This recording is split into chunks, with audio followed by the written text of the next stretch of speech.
How we going, everyone? Renovating the garden and forgetting to feed the garden at the same time. Doing all these upgrades that we're doing.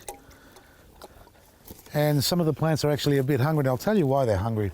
But keep all your sauce bottles, you know, the whether you like mustard or tomato sauce, take the cap off that and screw it on here.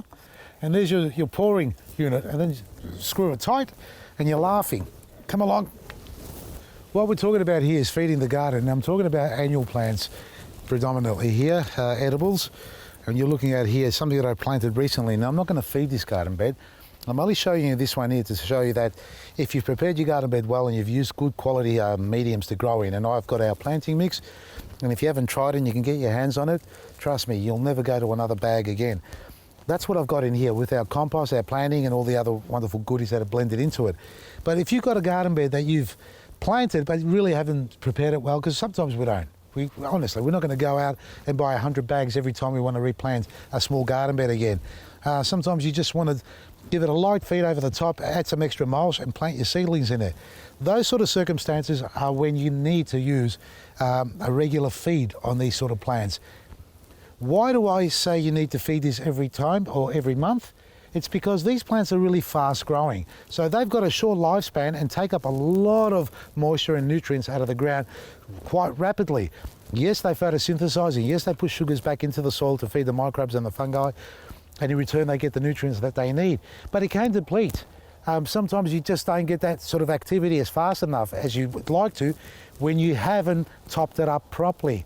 This bed here was topped up 4 weeks ago, something like that. Have a look at them. I'll be harvesting in another 3 to 4 weeks, so it's a real quick turnaround for lettuce plants at this time of the year. But if you go to a garden bed that hasn't been fertilised and it needs a top up, well, you need to feed it on a monthly basis. You can use a dry fertiliser, compost, superfood, simple things like that. You can use quite easily once a month, a couple of handfuls per square metre, throw it over the top. Or for a quicker kick, which will act as a biostimulant, is a liquid feed. Now, you all know my favourites, EcoButch Liquid Gold. You have your own, that's great. Use what you have. Most of them are good. I won't say all of them, but most of them are good. And do the research and apply it once a month. Now, you don't have to go full strength, you can go half strength. If it says fortnightly, go half strength, because you don't need to go fortnightly, quite honestly. You can do it, but the plants will be more than happy with once a month application.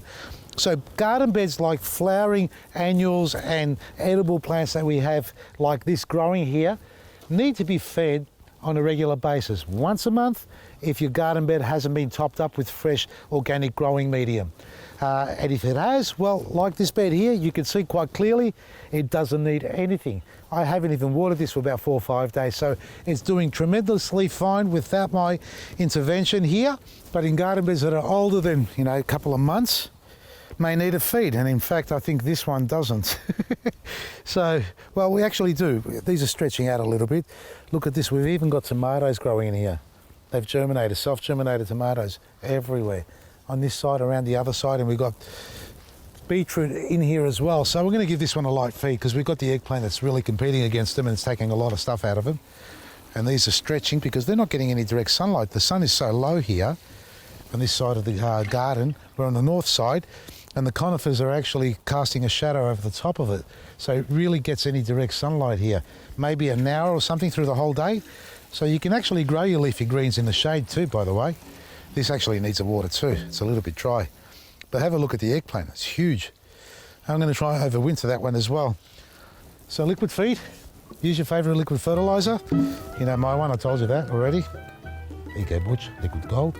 And apply it once a month on your garden bed that looks like it's a little bit hungry.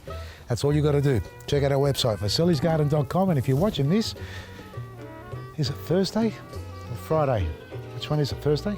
Probably. Well, either way, I'll be driving down to Theberton and I'll be there in the next day. So I'll see you there, or I'll see you tomorrow morning, same time. From me, Vasily, Madesi.